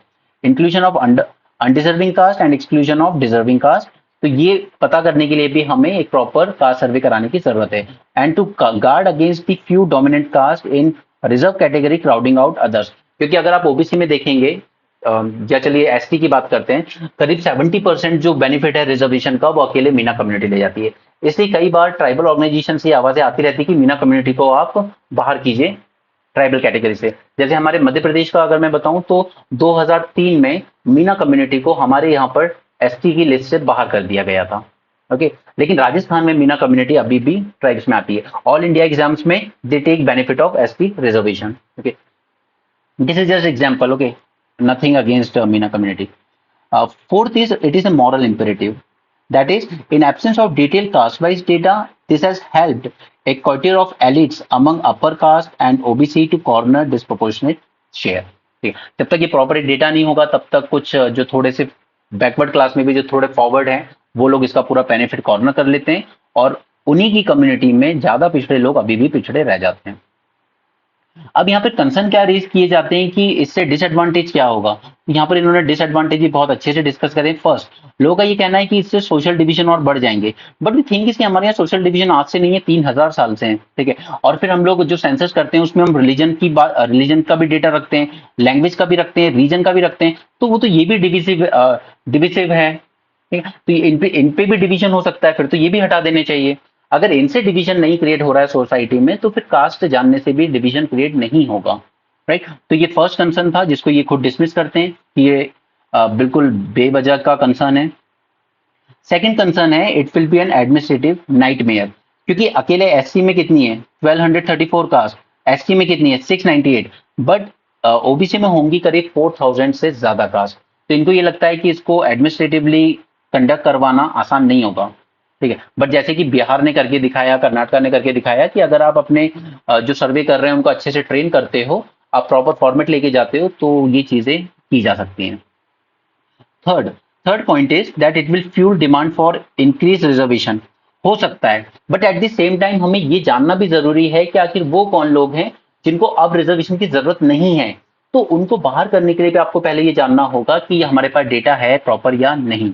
इनफैक्ट ये सर्वे करवा कर या कास्ट सर्वे से it will help curb the arbitrary demands from the caste group. Like जैसे गुजरात के पाटीदार हैं, they are well off rich people. Okay, educated कितने आई डोंट नो, वो फैमिली टू फैमिली वेरी करता है क्योंकि मोस्टली ये बिजनेस कम्युनिटी होती है, तो इन पे यहाँ पर बच्चे 10-12 से फादर का बिजनेस संभालना शुरू कर देते हैं। ठीक है, नाम का ग्रेजुएशन कर लेते हैं हालांकि। तो इनफैक्ट इसमें तो इससे तो मदद मिलेगी हमें कर्व करने में, जब भी इस तरह की कम्युनिटीज जो दिखने में ऑलरेडी फॉरवर्ड कास्ट की तरह दिखती है, एजुकेटेड है, रिच है, अगर वो भी डिमांड करती है कि हमें रिजर्वेशन दो, तो एटलीस्ट आप कर्व कर सकते हो उस चीज को कि आप जरा अपना डेटा देखिए पहले अपनी कास्ट का। ठीक है, आपकी कास्ट का डेटा देखिए उसके बाद डिमांड कीजिए। मराठा जाट्स ऑब्जेक्टिवली आप डिबेट कर सकते हो उस पर कि आपकी क्लेम वैलिड है या नहीं। ओके, इंदिरा सोनी केस आया था 1992 में ओबीसी के बारे में। उसमें सुप्रीम कोर्ट ने कहा था कि अभी आप 1931 का जो सेंसस है उसी के बेस पे दे दीजिए ओबीसी रिजर्वेशन, बट इस लिस्ट को रिवाइज करते रहिएगा पीरियोडिकली। लेकिन आज तक किसी भी गवर्नमेंट ने कास्ट सर्वे नहीं कराया ओबीसी का। 2011 में कांग्रेस सरकार ने कराया था सोशियो इकोनॉमिक कास्ट सेंसस। ठीक है, उसमें ओबीसी कास्ट की बात की थी, उन्होंने करी थी, मगर वो डेटा कभी रिलीज नहीं किया मोदी सरकार ने आने के बाद। The OBCs do not have reservation in electoral constituencies for MP and MLAs। कि पार्लियामेंट्री असेंबली इलेक्शन में एसटी एससी की सीट रिजर्व होती है बट ओबीसी की कहीं रिजर्व नहीं होती। But after 73rd and 74th amendment इसने कहा था कि पंचायत और म्युनिसिपैलिटी लेवल पर एसटी एससी के साथ साथ आप ओबीसी को भी रिजर्वेशन दे सकते हैं। हालांकि मैंडेटरी प्रोविजन नहीं था, ये वॉलंटरी था, स्टेट गवर्नमेंट पे छोड़ दिया गया था। बट ये ओबीसी के लिए भी सीट रिजर्व करने के लिए हमें जरूरत क्या पड़ेगी, हमें पहले caste wise and area wise census data की जरूरत पड़ेगी, तभी हम ये कर पाएंगे। Next is while one arm of the state that is judiciary. अब देखिए, जब ओबीसी का मैटर, जब भी किसी स्टेट ने ओबीसी का रिजर्वेशन बढ़ाने की कोशिश की है, चाहे वो छत्तीसगढ़ हो, मध्य प्रदेश हो, तो जुडिशरी डिमांड करती है कि डेटा लाइए, कास्ट सेंसस का डेटा लाइए पहले। ठीक है, जुडिशरी डिमांड करती है डेटा और एग्जीक्यूटिव यानी कि गवर्नमेंट कहती है कि हम कास्ट सेंसस नहीं कराएंगे। यानी कि हमारे दो विंग हैं, legislature executive. Judiciary and executive. Judiciary demand कर रही है आपसे डेटा दीजिए, उसके बाद बताएंगे हम कि ओबीसी का रिजर्वेशन बढ़ सकता है या नहीं बढ़ सकता। एग्जीक्यूटिव कहता है कि हम सर्वे नहीं कराएंगे, तो फिर ऐसे तो कभी कुछ होगा ही नहीं। राइट, हाउएवर 10% ईडब्ल्यूएस का जब केस आया था तब सुप्रीम कोर्ट ने इसको अपहेल्ड कर दिया था कि yes it is valid, but तब भी सुप्रीम कोर्ट ने डेटा डिमांड नहीं किया। ठीक है, तो again don't take it as my personal opinion, but जैसा कि देखा गया ओबीसी केस में जुडिशरी रोक देता है, स्टे कर देता है। बिहार ने रिजर्वेशन बढ़ाया था अभी, उसको पटना हाईकोर्ट ने स्टे कर दिया कि डेटा नहीं है इसके लिए आपके पास। तो बात वहीं आ जाती है कि जब ओबीसी का केस आ रहा है तो जुडिशरी डेटा मांगता है, बट जब ईडब्ल्यूएस का केस आया था तब उसने डेटा नहीं मांगा था, उसने अपहेल्ड कर दिया था despite the absence of any supporting empirical data. Now अब इस पॉइंट पे आइए कि सेंसस यूनियन सब्जेक्ट है, ठीक है, but collection of statistics act 2008 empower करता है स्टेट्स और इवन लोकल बॉडीज को to gather the necessary statistics. इसीलिए इंडिविजुअल स्टेट भी अपना कास्ट सेंसस करवा सकते हैं, क्योंकि उनको ये पावर कहां मिल रही है, कलेक्शन ऑफ स्टैटिस्टिक्स एक्ट 2008 उनको एम्पावर कर रहा है। राइट, तो आपको हो सकता है इंटरव्यू में ये सवाल पूछा जाए कि ये स्टेट्स जो हैं कर्नाटका एंड बिहार, ये लोग क्यों करवा रहे हैं, उनके उनको एम्पावर है, पावर है उनके पास। सोशियो इकोनॉमिक कास्ट सेंसस 2011 का जो फेलियर हुआ था, it was because of the fact that it was not conducted under census act 1948 as the act was not amended to include the caste as the parameter. तो यहाँ पर जो writer है वो पहले ये डिमांड कर रहे हैं कि पहले आप ये जो सेंसस एक्ट है इसको अमेंड कीजिए और इसी में इंक्लूड कर दीजिए कि रिलीजन, लैंग्वेज, रीजन के साथ साथ कास्ट का भी डेटा इंक्लूड किया जाएगा, ताकि जो पूरी मैन पावर लगाई जाती है सेंसस में वो इस कास्ट सेंसस को कंडक्ट कराए। जबकि उस टाइम जब कराया था 2011 में, तो वो मिनिस्ट्री ऑफ रूरल डेवलपमेंट ने करा दिया था, rural development urban development ministry ने, ठीक है, उनके पास कोई प्रायर एक्सपीरियंस था ही नहीं इस तरह के सर्वे कराने का, ठीक है। लेकिन सेंसस एक्ट में अगर हम अमेंड करके कराएंगे कास्ट सेंसस, तो हमारी जो मैन पावर है, जो अच्छी खासी स्किल है, वो कराएगी सेंसस को, तब डेटा सही निकल के आएगा। The enumerators couldn't distinguish between the genuine caste, alternate caste name, and larger caste group, subcaste, surname, clan name, गोत्र। जिन्होंने सर्वे किया था 2011 में, वो इसके बीच में डिस्टिंग्विश ही नहीं कर पा रहे थे, क्योंकि एक ही कास्ट के नेम थोड़े अलग अलग तरीके से बोले जाते हैं, जैसे Kurmi and Kurmi, R and D का फर्क होता है, ठीक है, हालांकि कास्ट दोनों सेम है जबकि वो। Central government announce in 2021 that it would not enumerate caste as part of next census. तो इन्होंने 21 में मना कर दिया है, हम कास्ट सेंसस मतलब कास्ट को हम सेंसस एक्ट, अब जब भी सेंसस होगा, वैसे 2025 में शायद करवा लेगी सरकार, क्योंकि 2026 में डिलिमिटेशन भी करना है, ठीक है, तो उन्होंने कह दिया कि हम जो अब सेंसस कराएंगे उसमें कास्ट हम अभी भी इंक्लूड नहीं करेंगे। तो सेंटर इसके टोटल अगेंस्ट है अभी भी। Learning from 2011 failure, Census Act 1948 should be amended to make enumeration by caste mandatory instead of leaving it to the whims of union executive. The questionnaire should be so designed as to ask the name of the subcaste, caste, larger caste group, and the caste surname of the respondent. Okay, तो अच्छा article था, almost उसने आपको पूरा एक answer ही दे दिया है कि कास्ट सेंसस होना चाहिए नहीं होना चाहिए, उसके सारे डायमेंशंस आपको बता दिए उसने। ओके, कल इसी तरह का एक आर्टिकल आया था फार्मर्स को रिलेटेड, तो वहां से हमें 7-8 पॉइंट्स मिल गए थे। आज आया है एमएसएमई को से लेकर रिलेटेड, ठीक है, तो ये भी आपको डिट्टो पूरा का पूरा एक आंसर की फॉर्मेट में ही मिलेगा। यहाँ पर इसने काफी सारे अच्छे आइडियाज दिए, तो हम इसको भी देख लेते हैं, ठीक है। यहाँ पर जो अब जीतन राम मांझी जो कि बिहार से आते हैं, ये एमएसएमई मिनिस्टर हैं, इन्होंने 6+ आइडेंटिफाई करे हैं फॉर ग्रोथ ऑफ एमएसएमई। तो ये 6+ एज इट इज आप अपने नोट्स में फ्लो चार्ट के फॉर्म में लिख लीजिएगा, okay. First is formalisation and access to credit, यानी कि स्मॉल इंडस्ट्रीज जो है उनको क्रेडिट बैंकिंग चैनल से मिल सके, ना कि उन्हें बाहर से लेना पड़े दूसरे लोगों से महंगे दामों पे। जैसे हमारे यहाँ जो छोटे छोटे दुकानदार हैं वो सोनार लोगों से लेते हैं, सोनी जो होते हैं, ठीक है, 2% पर मंथ या 3% पर मंथ के इंटरेस्ट पे। Next is increase access to market and e commerce adoption. हमने ई कॉमर्स जब डब्ल्यूटीओ के कंटेक्स्ट में डिस्कस किया था, तब भी कहा था कि अगर हम उससे बाहर रहेंगे तो फिर हमारी इंडस्ट्रीज ग्रोथ अफेक्ट होंगी। Higher productivity through modern technology, क्योंकि हमारी एमएसएमई है बहुत सारी, ऑलमोस्ट 6.5 करोड़ एमएसएमई है हमारे यहाँ, उसमें 11 करोड़ वर्कर्स काम कर रहे हैं। बट थोड़ी अगर हम मॉडर्न टेक्नोलॉजी अडॉप्ट कर पाएंगे तो उनकी प्रोडक्टिविटी बढ़ा पाएंगे। अगर वो 10 प्रोडक्ट बना रहे हैं पूरे दिन में, तो वो 20 बना पाएंगे अगर हम उनको मॉडर्न टेक्नोलॉजी का एक्सेस देते हैं तो, क्योंकि बड़ी बड़ी कंपनीज के पास तो मॉडर्न टेक्नोलॉजी होती है, इसलिए उनका प्रोडक्शन ज्यादा तेजी से होता है। तो आजकल तो आप देख रहे हैं कि पापड़, अगरबत्ती भी बहुत ब्रांडेड कंपनीज की आने लगी है।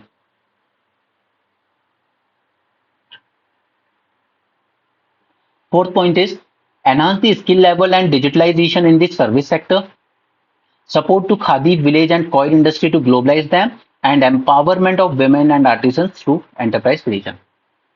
तो ये 6 पिलर्स जो इसने दिए हैं, ये आप अपने आंसर में एज इट इज इंक्लूड कीजिए। इसके अलावा और क्या सजेशन इन्होंने दिए हैं एमएसएमई के लिए, दैट एमएसएमई हमारा एक तो की एम्प्लॉयमेंट जनरेटर है, नो डाउट 11 करोड़ लोग काम करते हैं। There is a strong demand by MSME is that the NPA timeline भी extended to 180 days from the 90 days. अब 2 दिन पहले मैंने आपको एसएमए 0, 1, 2, 3 समझाए थे, एसएमए 0, एसएमए 1 एंड एसएमए 2, ठीक है, यानी कि अगर आप एमएसएमई ने लोन और इंटरेस्ट पे नहीं किया है 30 डेज तक, तो फिर ये आपका बन जाएगा एसएमए जीरो। और 30 to 60 डेज तक नहीं किया तो SMA one, and 60 to 90 days तक नहीं किया तो एनपीए, और बियॉन्ड 90 डेज अगर आपने प्रिंसिपल इंटरेस्ट पे नहीं किया तो एनपीए बन जाता है। ठीक है, तो इन लोगों ने डिमांड की है इंडस्ट्री ने कि ये जो एसएमए की लिमिट है इसको आप 60 to 90 डेज से बढ़ाकर 180 डेज कर दीजिए। ऐसी क्यों डिमांड की इन्होंने? उसके जेन्युइन रीजन है कि एक तो पहले की इन एमएसएमई पर उतनी हाईटेक टेक्नोलॉजी नहीं है, तो इनके प्रोडक्ट बनने में टाइम लगता है, करीब 40 दिन इनके बनने में चले जाते हैं। उसके बाद फिर मार्केटिंग में टाइम जाता है इनका, मार्केटिंग एंड ट्रांसपोर्टेशन। उसके बाद फिर वहां से पेमेंट आने में भी कई बार डिले हो जाता है। तो ये सब करते करते इनको 200 डेज का टाइम लग जाता है। तो ये चाहते हैं, और इतने में बैंक उनको डिक्लेयर कर देता है कि आपने जो लोन लिया था वो एनपीए बन गया है। ठीक है, तो ये चाहते हैं कि ये जो एसएमए टू कैटेगरी की टाइमलाइन है 90 डेज, इसको बढ़ाकर 180 डेज कर दिया जाए। ठीक है, तो ये इनकी एक डिमांड है, बिल्कुल जेन्युइन डिमांड है, तो इस पॉइंट को भी आप ऐड करेंगे अपने नोट्स में। सेकंड इज जो क्रेडिट गारंटी स्कीम दी जाती है कि लोन लिया आपने, अगर आप पे नहीं कर पाए तो इस फंड से पे किया जाता है ताकि आपका बिजनेस खराब ना हो। तो credit guarantee scheme for micro and small enterprise in the manufacturing sector must also be revamped, इसे रिवैम्प करने की जरूरत है। Next is interest equalisation scheme, ये एक्सपोर्ट के लिए दी जाती है। It may be extended for a period of 5 years। Next is subvention rate, subvention rate is कि अगर मैंने 7% पे लोन लिया, अगर मैं टाइमली इंस्टॉलमेंट जमा करता हूं तो मुझे 3% का उसमें सबवेंशन मिल जाएगा, यानी कि अब मुझे सिर्फ 4% इंटरेस्ट पे करना पड़ेगा। राइट, तो ये चाहते हैं subvention rate may be restored from 3 to 5% for manufacturers in MSME. Okay, तो वो चाहते हैं कि जो सबवेंशन है वो 3% से बढ़ा के 5% तक कर दिया जाए। Next is textile and garment sector में एक स्कीम चलती थी पहले, रेमिशन of duties and taxes on export. अगर मैंने, मेरी इंडस्ट्री है, मैंने कोई प्रोडक्ट बनाया फिर मैंने उसको एक्सपोर्ट कर दिया है, तो इस प्रोडक्ट को बनाने में जितना भी रॉ मटेरियल लाया होऊंगा उन सब पे मैं टैक्स भर के लाया हूंगा, तो वो टैक्स मुझे वापस मिल जाता है अगर मैंने वो एक्सपोर्ट कर दिया तो। अगर डोमेस्टिक मार्केट में सेल कर रहा हूँ तो मुझे वो टैक्स का बेनिफिट वापस नहीं मिलेगा, लेकिन अगर एक्सपोर्ट कर रहा हूँ तो मिल जाता है। ओके, तो ये दो स्कीम चलती थी। और दूसरी चलती थी ये rebate of state and central taxes, तो ये दोनों को वो चाहते हैं एक्सटेंड कर दिया जाए 5 साल के लिए। तो this will be another good point. The timeline for payment to MSME job work, ठीक है, यहाँ पे जो वर्कर काम करते हैं उनकी पेमेंट की जो टाइमलाइन है वो 45 डेज रखी गई है। वो चाहते हैं इसको थोड़ा सा एक्सटेंड करके 120 डेज बना दिया जाए, क्योंकि एक्सपोर्ट प्रोडक्ट का पैसा आने में थोड़ा सा टाइम लग जाता है। This help MSME exporters to upgrade their technologies and compete in the international market. Soft funds दिए जा सकते हैं और to MSME to attempt the green transition and to fuel growth with green resources. Next is research and development को incentivise करने की जरूरत है हमें। 35 out of 38 OECD countries provide either lower taxes और higher deduction on research and development expenditure. Okay, तो the Hindu में जो जो काम का था हमने देख लिया। यहाँ पर ये हिजबुल्ला का है, इसने कहा है कि ये आप जो भी मोबाइल इंटरनेट उस तरह की चीजें यूज कर रहे हो इसराइल बॉर्डर के आसपास, ये आप बंद कीजिए, हम पुराने तरीके से लड़ाई लड़ेंगे, क्योंकि इसराइल बहुत तेज है इन चीजों में, ये सब ट्रैक करने में, लोकेशन ट्रैक करके मिसाइल लॉन्च करने में एंड ऑल। ओके, तो चलिए इंडियन एक्सप्रेस देख लेते हैं क्विकली, वैसे उसमें ज्यादा कुछ नहीं है आज, काम की चीजें ढूंढते हैं सर। जैसे मैंने कहा था आज का द हिंदू काफी इंपॉर्टेंट है, आप इसको स्किप ना करें। यहाँ पर गिफ्ट सिटी में डाइकिन यूनिवर्सिटी ने अपना कैंपस खोल दिया है, ठीक है, ऑस्ट्रेलिया बेस्ड यूनिवर्सिटी थी, तो you can just use for a quote, nothing much, कि फॉरेन यूनिवर्सिटीज अपने कैंपस स्टैब्लिश कर रही है इंडिया में, ताकि इंडिया अपना हायर एजुकेशन की क्वालिटी इंप्रूव कर सके और उसमें मदद भी मिलेगी। अगेन ये अपकमिंग बजट के लिए सजेशन दे रहे हैं, अभी हमें इनको देखने की जरूरत नहीं है, जब वो काम के होंगे तब हम देख लेंगे। मैसेज टू मॉस्को, बजट आएगा तब उसको डिस्कस करेंगे बाद में, ठीक है। मैसेज टू मॉस्को, तो यहाँ पे यूक्रेन वॉर जब से शुरू हुई है तब से इंडिया के लिए एक बड़ी प्रॉब्लम हो गई है कि हम रशिया, जो हमारा ट्रेडिशनल रिलेशनशिप रही है वो अफेक्ट हो रही है। एट द सेम टाइम हम लोग यूएसए से काफी क्लोज और इंटीमेट रिलेशनशिप बना रहे थे, उन दोनों के बीच में एक बैलेंस बनाना हमारे लिए मुश्किल हो रहा है। ठीक है, अभी रशिया ने बॉम्बिंग की एक चिल्ड्रंस के हॉस्पिटल में कीव में, तो उसी के रिस्पेक्ट में मोदी जी ने कहा था it is so painful to see childrens die and peace talks do not succeed amid bomb gun and bullets. और मोदी जी का डायलॉग आप कोट करेंगे अपने आंसर में, this is not an era for war.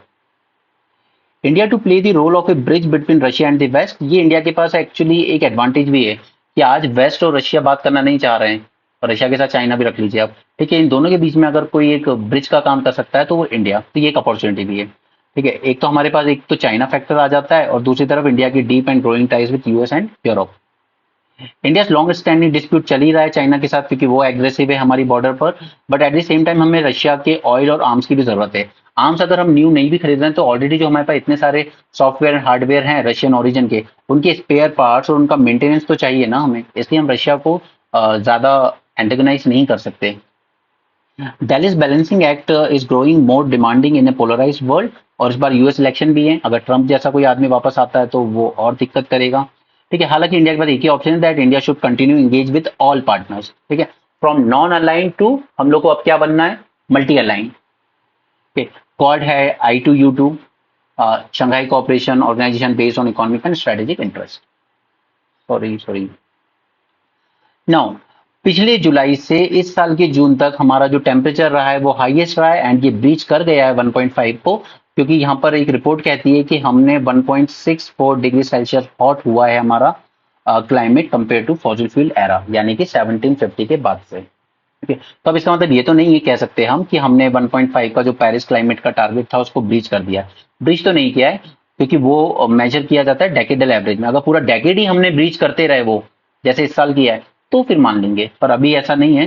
ठीक है, और इस बार लानीना का इम्पैक्ट रहेगा तो बारिश अच्छी होगी लगभग वर्ल्ड के सभी पार्ट्स में। अभी तक हमारा पूरा फोकस किस पे रहा है, reducing green house gas emission and limiting the amount of warming. ये हमारा प्राइम फोकस रहा है। हाउ जो भी मिटिगेशन एफर्ट लिए गए हैं वो इनएडिक्वेट रहे हैं बिल्कुल।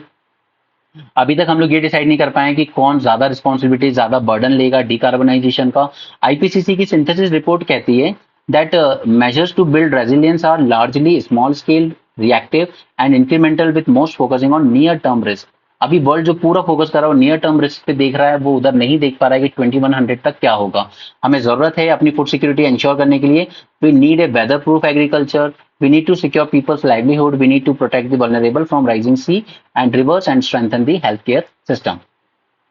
Now 80% of Indian population is vulnerable to climate disaster। हमारे यहाँ आते रहते हैं कभी लैंडस्लाइड, कभी फ्लड, कभी heat wave. Okay, India weather reporting system improve हुआ है दो पिछले कुछ सालों में, but it is difficult to keep pace with climate related complexities. Okay, GLOF आपको याद होगा सिक्किम में जो हुआ था अभी, ग्लेशियर लेक आउटबर्स्ट। ये रशिया को लेकर ये आर्टिकल है, हम ऑलरेडी सारी बातें कर चुके हैं पिछले 2 दिन में। यहाँ पर इन्होंने बात की जो 30-40 इंडियंस मारे गए थे रशियन फोर्सेस में इंक्लूड हो गए। ठीक है, तो उनको वापस घर ले आए। सेकेंड इज कि इनके साथ हमारा ट्रेड ऑलरेडी $65 बिलियन का हो चुका है, बट हैवीली रशिया के फेवर में, $61 बिलियन उन्हीं के फेवर में। और अब टारगेट क्या रखा गया है नया, $100 बिलियन बाय 2030। ठीक है, नेक्स्ट इज यहाँ पे बात कर रहे हैं कनेक्टिविटी प्रोजेक्ट्स की, ये भी हमने कर ली थी। International north south transport corridor पे वर्क कर रहे हैं, Chennai Vladivostok and Arctic ocean northern maritime corridor. और एक और पॉइंट जो हमने डिस्कस किया था वो किया था हमने इन्वेस्टमेंट इन रशियाज फार ईस्ट रीजन, क्योंकि वहां पर काफी सारे हमें फॉसिल प्रोडक्ट्स मिल सकते हैं। ये एक अच्छा एग्जाम्पल है, अगेन एक फॉर्डर की तरह काम करेगा आपका इंटरनेशनल सिक्योरिटी में। Drone with 25 kg payload tested at world's highest pass. अभी जैसे हम लोग तैनात हैं, हमारे सोल्जर्स चाइना के साथ भी वहां पर इंगेज हैं। तो देखिए जो हेलीकॉप्टर है ना, अगर आप वो चिनूक और चीता हेलीकॉप्टर की बात करेंगे तो वो भी ज्यादा वेट कैरी नहीं कर सकते। ठीक है, और उनको ऑपरेट करने की कॉस्ट भी बहुत ज्यादा है। यहाँ पे देखिए Cheetah helicopter can carry around 25 to 75 kg load at the same latitude, sorry altitude height, with much more cost. ठीक है, जबकि अगर हम इस तरीके से यूएवी और ड्रोन्स के थ्रू कर पाएंगे तो इससे कॉस्ट भी कम आएगी, और अटैक अगर इनकेस होता है तो कम से कम एटलीस्ट ह्यूमन लाइफ नहीं सेक्रीफाइस होगी इसमें। इन्होंने टेस्ट किया 100 kg max take off weight UAV at an altitude of 19,000 feet at Ladakh Umling La pass.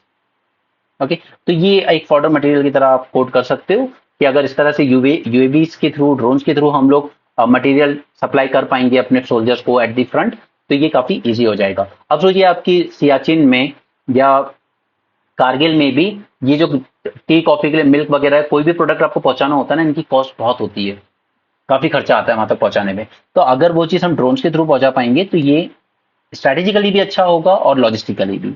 It will specially give a huge boost to support logistic carriage, disaster and rescue events and medical relief in the higher region of Jammu Kashmir, Uttarakhand and north eastern states. और ये disasters में भी काम आएगा ना हमें, जैसे कहीं डिजास्टर आ जाता है उत्तराखंड हिमाचल में। सीआरपीसी और पर्सनल लॉ में हमने बहुत अच्छे से डिस्कस कर लिया, द हिंदू के फ्रंट पेज पर ही। ठीक है, सेम चीजें रिपीट हुई है। ये मेगा डैम बन रहे हैं अरुणाचल में, उन्हीं के प्रोटेस्ट को लेकर रिलेटेड था। Upper Siang project is proposed 11,000 megawatt hydro power project on the Siang River, upper Siang district of Arunachal Pradesh में। आप 11,000 मेगावाट का हाइड्रो पावर प्रोजेक्ट बना रहे हैं हम लोग। सियांग ओरिजिनेट होती है माउंट कैलाश से तिब्बत में, फिर नामचा बारवा के पास आगे यू टर्न मारती है पूरा और एंटर करती है अरुणाचल प्रदेश में Siang, and the river becomes the mighty Brahmaputra. यहाँ पे कंस्ट्रक्ट किया जा रहा है 300 metre high dam which will be the largest in this subcontinent जब कंप्लीट हो जाएगा। The dam is being projected as a strategic imperative to counter China's hydel project on Tsangpo. ठीक है, आपको पता होगा चाइना 3 डैम बना रहा है वहां सैंगपो रिवर पे। Arunachal Pradesh already host numerous dams and are rivers are borne have borne the burden of hydroelectric projects for years. This threaten our ancestral abode and ecosystem, wildlife habitat and biodiversity. ये वहाँ के local लोगों का concern है। अब जरा इस point पे देखिए, मैंने आपके साथ प्रीलिम से पहले डिस्कस किया था मेंस 450 प्लस में ही फॉरेस्ट कंजर्वेशन अमेंडमेंट। इसमें अमेंडमेंट किए गए थे काफी सारे, और उसमें एक इंपॉर्टेंट अमेंडमेंट ये था कि बॉर्डर के अक्रॉस जो स्ट्रेटेजिक एरिया है उसमें 100 किलोमीटर तक का जो एरिया होगा वो वहां पर क्लियर किया जा सकता है, फॉरेस्ट लैंड डाइवर्ट किया जा सकता है फॉर एनी स्ट्रेटेजिक प्रोजेक्ट। ठीक है, तो ये भी अरुणाचल के लोगों का कंसर्न है कि आप इससे हमारे फॉरेस्ट, हमारे एंसेस्टर लैंड डैमेज कर रहे हो। तो ये अमेंडमेंट याद रखिएगा, और अगर नहीं देखा वीडियो तो अब देख लेना, पर एक बार नोट बना लो। यहाँ पर एक वर्ड आया था हनीबल डायरेक्टिव या हनीबल डॉक्ट्रिन कह लीजिए। ये क्या होती है? तो Hannibal directive it is a purported operational doctrine of using maximum force to ensure no soldiers are captured even if it mean sacrificing military and civilian life. ठीक है, तो ये इजराइल के कंटेक्स्ट में है, जो इजराइल डिफेंस फोर्स इस वक्त असॉल्ट कर रही है गाजा पे, उससे रिलेटेड। बाकी ये सब हेडलाइंस हैं सिर्फ। नाटो अभी भी वही कह रहा है कि हम यूक्रेन को एड भी देंगे और मेंबरशिप भी देंगे, बट वो डिस्ट्रॉय होकर ही मानेगा लगता है पूरा यूक्रेन। इंडियन रिफाइनर्स रशिया से डिस्काउंटेड ऑयल लेकर ऑलमोस्ट 10.5 बिलियन डॉलर तक का सेविंग हुई है, बट इसका पब्लिक को कोई बेनिफिट नहीं मिला। वो पेट्रोल डीजल पे अभी भी हाई प्राइस ही पे कर रही है। उत्तर प्रदेश ने फी वेव ऑफ कर दिए फॉर हाइब्रिड व्हीकल्स, ताकि ग्रीन इलेक्ट्रिक व्हीकल्स को प्रमोट किया जा सके, तो दूसरे स्टेट भी इसको इम्यूलेट कर सकते हैं। एफ्टा के बारे में हमने प्रीलिम से पहले बहुत बातें की थी। ठीक है, एफ्टा के मेंबर्स कौन कौन हैं? तो यहाँ पर मेंबर्स हैं स्विट्जरलैंड, उसके अलावा नॉर्वे, आइसलैंड, लिechtenstein। ओके, यहाँ पर प्रॉमिस किया गया था एफ्टा की तरफ से कि वो अगले 15 साल में अगर इंडिया टैरिफ कम करता है तो वो अगले 15 साल में $100 बिलियन तक का इन्वेस्टमेंट करेगा। इस 100 में से $50 बिलियन आएंगे पहले 10 साल में, और बाकी 50 आएंगे लास्ट के 5 साल में। ठीक है, और साथ में कोशिश की जाएगी 1 मिलियन डायरेक्ट जॉब्स क्रिएट करने की। एंड रिमेंबर, ये पूरे $100 बिलियन एफटीआई के फॉर्म में आएंगे, एफपीआई के फॉर्म में नहीं। मतलब ऐसा नहीं कि बस शेयर खरीद लेंगे किसी कंपनी के, वो उससे जॉब क्रिएट नहीं होती है, एफटीआई के फॉर्म में आएंगे ताकि जॉब क्रिएशन भी हो सके। Okay, so that's it for this session. Okay, and do join the comprehensive revision course, उसमें मैंने आपको सारी चीजें बताई है। And mains 450 plus series will definitely going to do wonder for you.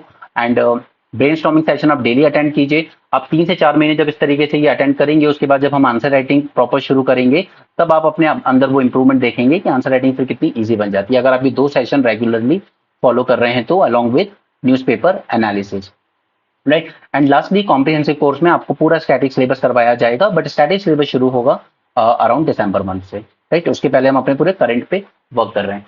So do join the course, install the app with the same name, Easy as Pie UPSC. That's it for this session. Thanks for joining. Have a great day and keep learning.